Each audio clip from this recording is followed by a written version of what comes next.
Hello everyone.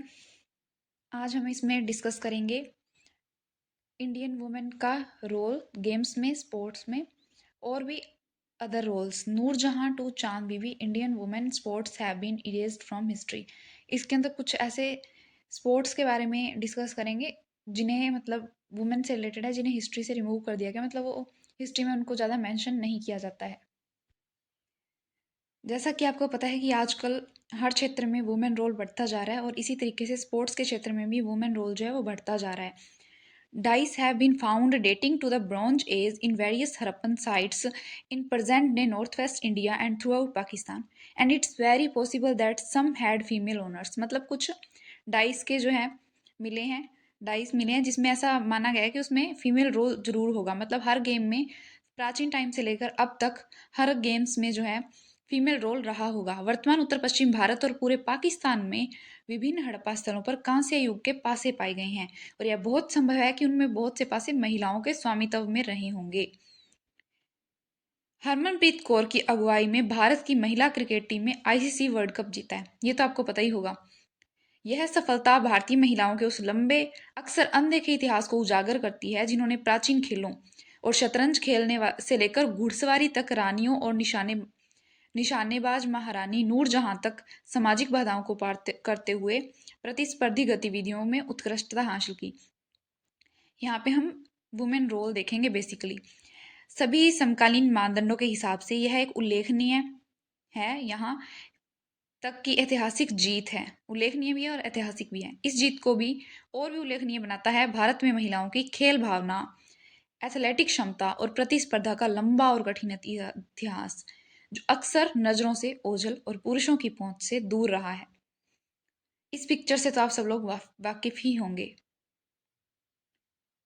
In fields in the pubs, वर्तमान उत्तर पश्चिम भारत और पूरे पाकिस्तान में विभिन्न हड़प्पा स्थलों पर कांस्य युग के पासे पाए गए हैं। यह बहुत संभव है कि उनकी मालकिनें जो है महिलाएं रही हों। मतलब उन्होंने भी गेम्स में पार्टिसिपेट किया होगा।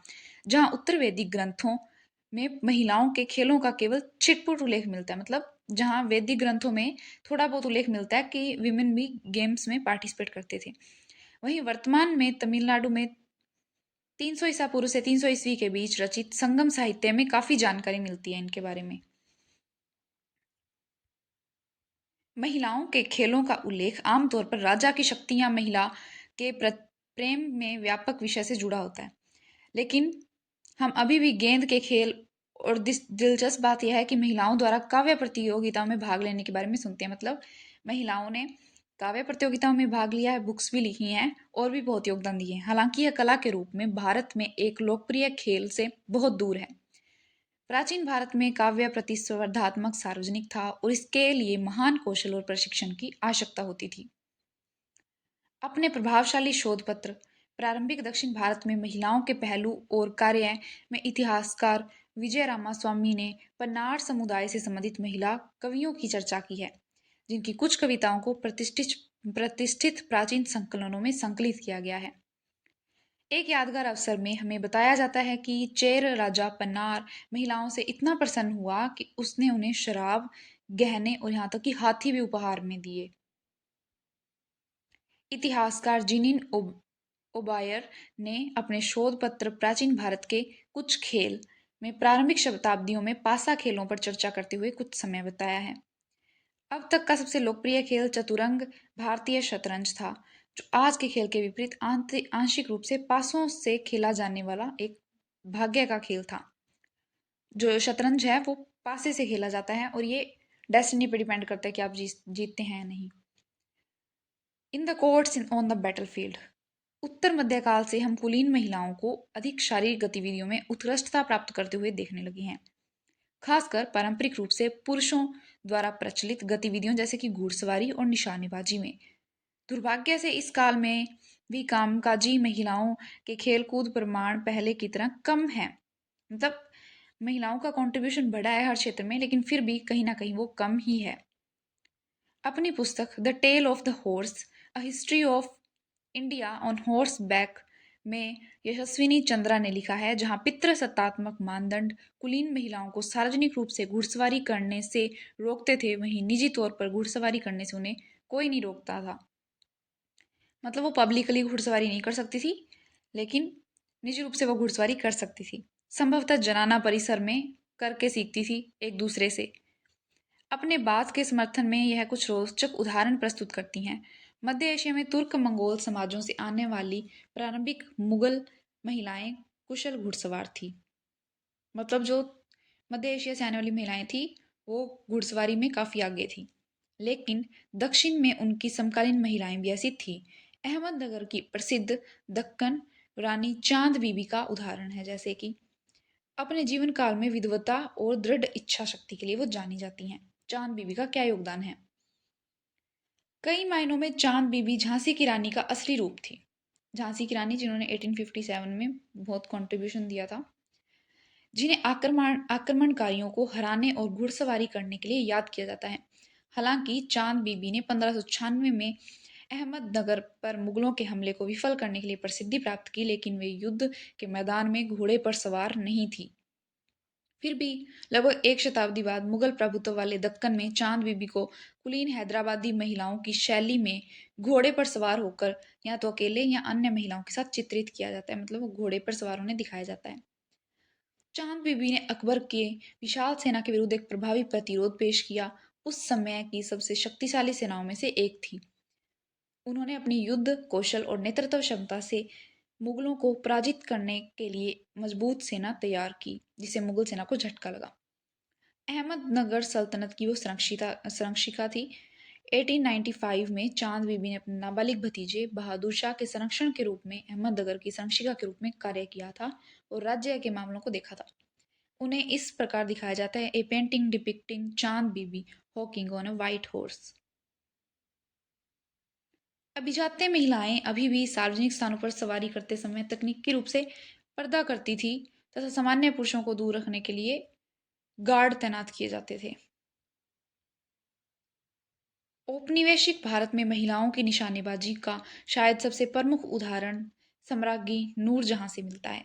इतिहासकार रूबी लाल अपनी पुस्तक empress the astonishing reign of Nur Jahan में 1617 की एक घटना का जिक्र करते हैं, जब नूरजहां और उनके पति जहांगीर वर्तमान मध्य प्रदेश में शिकार करने निकले थे। मतलब बुक में लिखा है कि वो दोनों शिकार करने गए थे। ला लिखती हैं, मुगलों के लिए शिकार शाही प्रभुत्व का प्रतीक था और एक सम्राज्ञी नूरजहां जो है वो शिकार करने जा रही है तो ऑब्वियसली प्रभुत्व का प्रतीक था। एक शासक को जंगली जानवरों को वश में करने की अपनी क्षमता प्रदर्शित करने के लिए शिकारगाहों के खुले मैदान में अपनी बहादुरी का सार्वजनिक रूप से प्रदर्शन करने का उनको चांस मिलता था। इससे नूरजहां की भागीदारी ही उनके शाही दर्जे का प्रतीक बन गई, लेकिन उन्होंने एक अद्भुत प्रदर्शन भी किया। हाथी की पीठ पर सवार होकर 4 भागों पर 6 बार निशाना साधा और एक बार भी वो चूकी नहीं। बहुत इंपॉर्टेंट है ये। उन्होंने यह कौशल कैसे विकसित किया ये तो पता नहीं अभी, लेकिन इसके लिए जनाना में उन्होंने घंटों अभ्यास करना पड़ा होगा, क्योंकि उन्होंने डेडिकेशन के साथ काम किया, कंसिस्टेंसी के साथ। तो इसलिए जो एक भी निशाना है उनका चूका नहीं। 1626 में उन्होंने लाहौर में तख्ता पटल को विफल करने में कौशल का और अधिक प्रयोग किया। इनका नूरजहां का राजनीतिक और प्रशासनिक योगदान क्या था? ये जहांगीर के साथ संप्रभुता के रूप में सह संप्रभुता के रूप में शासन करती थी और शाही आदेश भी देती थी। इन्होंने प्रशासनिक मामलों में भी योगदान दिया है, घरेलू और विदेशी व्यापार और माल शुल्क वगैरह में। विदेश नीति में भी इनका योगदान रहा है, गठबंधन वगैरह करने में।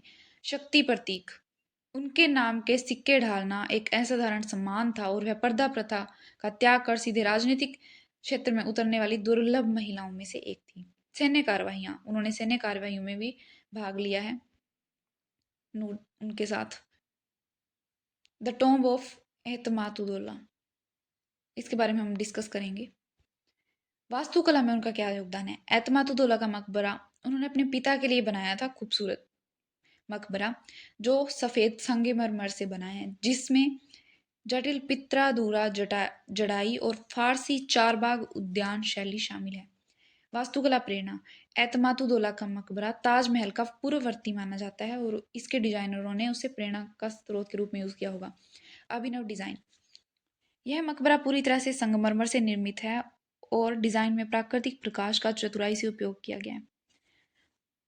अगर ये सफ़ेद संगमरमर से निर्मित होगा तो ऑब्वियसली शाइन बहुत करेगा, जैसे कि ताजमहल। देखें ये पूरा एतमादुद्दौला का मकबरा जो उन्होंने अपने पिता के लिए बनाया था। सांस्कृतिक और कलात्मक योगदान, उन्होंने कला संगीत को संरक्षण दिया था। वो खुद भी राइटिंग करती थी। कला में महिलाओं का भी उन्होंने समर्थन किया था और अपने नवीन व्यंजनों और विस्तृत दावतों के लिए वो प्रसिद्ध हैं। एक है गुलबदन बेगम। इन्होंने हुमायूंनामा लिखा था। उनका भाई था हुमायूं। उनके जीवन काल और मुगल दरबार के बारे में ऐतिहासिक ग्रंथ है हुमायूंनामा, बहुत इंपॉर्टेंट है हिस्ट्री में।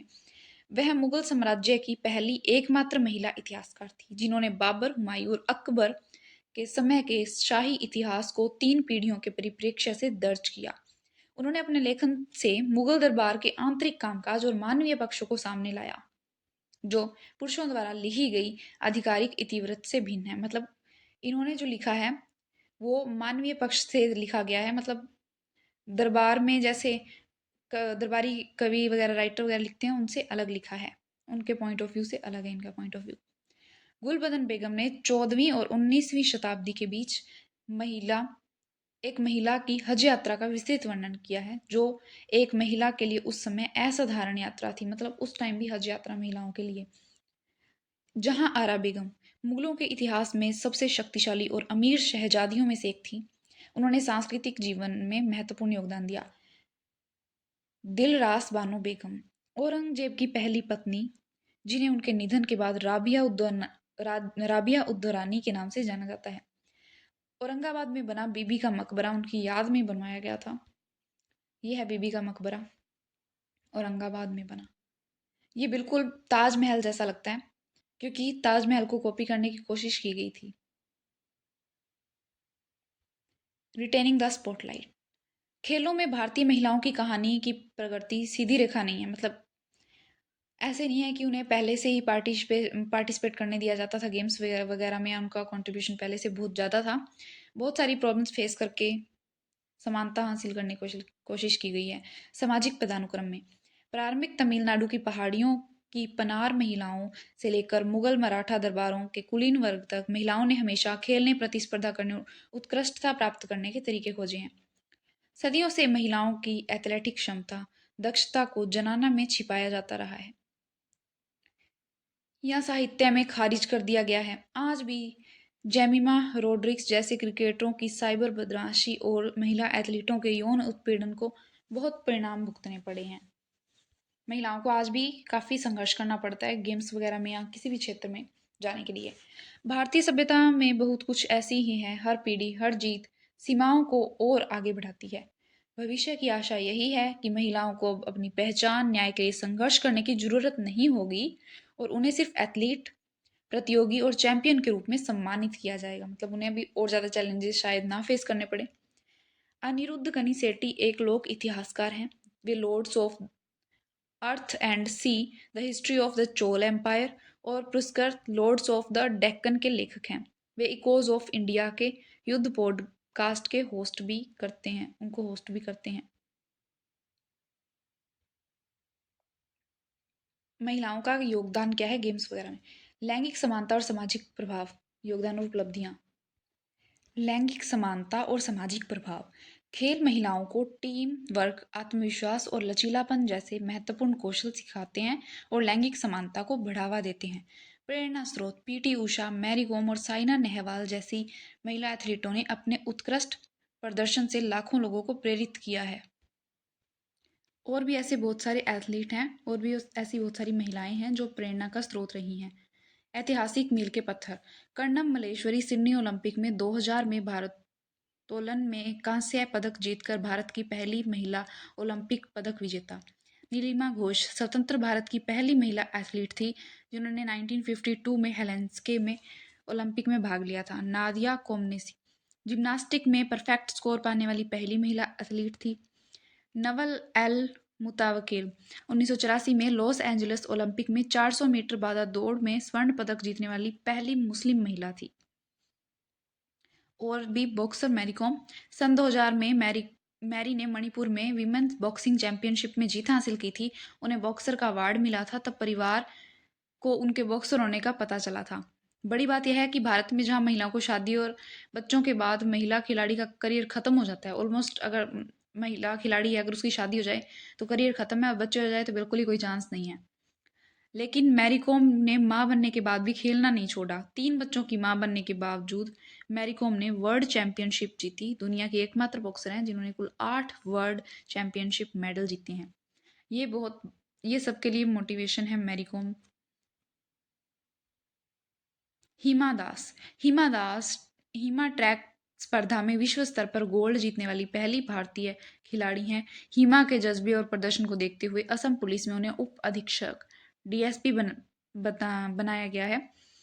हिमा दास ने कई प्रतियोगिताओं में स्वर्ण पदक जीता है। पीवी संधू। तेलंगाना में रहने वाली पीवी संधू भारत की पहली बैडमिंटन खिलाड़ी हैं जिन्होंने सिर्फ 21 साल की उम्र में रियो ओलंपिक में रजत पदक जीता है।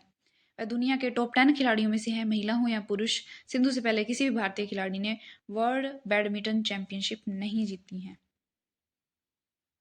चुनौतियां क्या है महिलाओं के सामने, अब हम उसके बारे में थोड़ा डिस्कस करते हैं। भेदभाव और समान अवसरों की कमी। अक्सर महिलाओं को जो है लैंगिक भेदभाव का शिकार होना पड़ता है, और संसाधनों में असमानता जो है महिलाओं के लिए बड़ी दिक्कत है। Media coverage. खेल में महिलाओं को पुरुषों की तुलना में बहुत कम कवरेज मिलता है, और अगर मिलता भी है तो उनकी शारीरिक बनावट और निजी जीवन को एथलेटिक क्षमता से अधिक महत्व दिया जाता है। मतलब जो उनकी योग्यता है, उनके गेम्स हैं, उन पे फोकस ना करके वो उनकी शारीरिक बनावट और निजी जीवन पे ज़्यादा फोकस करती हैं। सांस्कृतिक और रूढ़िवादी सोच। समाज में अब भी बहुत से ऐसे रूढ़िवादी रूढ़िवादी सोच के लोग मौजूद हैं जो महिलाओं को खेलना उचित नहीं मानते। इवन महिलाओं का घर से बाहर जाना भी उचित नहीं मानते हैं। और कई बार खेल में भाग लेने की उनकी क्षमता और आत्मविश्वास को ये चीज़ प्रभावित करती है कि उन्हें कोई डिमोटिवेट कर रहा है। तो इसे सॉल्व करने के लिए क्या सुझाव हो सकते हैं? समान अवसर दिए जाएं उन्हें, अपॉर्चुनिटीज़ बराबर दी जाएं, मीडिया में सुधार किया जाए, और संरचनात्मक बदलाव किए जाएं। सामुदायिक और सरकारी पहल की ज़रूरत है। और भी ऐसे बहुत सारे स्टेप हैं जिनकी ज़रूरत है महिलाओं का कंट्रीब्यूशन बढ़ाने के लिए गेम्स के क्षेत्र में। तो ये थी हमारा आज की वीडियो जिसमें हमने महिलाओं के योगदान के बारे में डिस्कस किया। अभी हम कुछ यूपीएससी के क्वेश्चन देख लेते हैं। UPSC PYQ. भारत में महिला आंदोलन ने निम्न सामाजिक स्तर की महिलाओं के मुद्दों को संबोधित नहीं किया है, अपने विचार पुष्ट कीजिए। 2018 में पूछा गया। महिलाओं का सशक्तिकरण जनसंख्या वृद्धि को नियंत्रित करने की कुंजी है, चर्चा कीजिए। 2019 में समय और स्थान के संदर्भ में भारत में महिलाओं के लिए निरंतर चुनौतियां क्या है। 2019 में भारत में महिलाओं के सशक्तिकरण की प्रक्रिया में गिग इकोनॉमी की भूमिका का परीक्षण कीजिए। इस तरीके से महिलाओं पे बहुत सारे क्वेश्चन पूछे जाते हैं, स्पेशली यूपीएससी के सिलेबस में ये मेंशन्ड है। तो अभी हमारा क्वेश्चन है आपसे कि क्या आप वुमेन रिजर्वेशन को सपोर्ट करते हैं, और अगर करते हैं तो क्यों, और अगर नहीं करते तो क्यों। इसका आप आंसर हमें कमेंट सेक्शन में बताएंगे। तो ये थी हमारी आज की वीडियो। आई होप आपको अच्छी लगी होगी।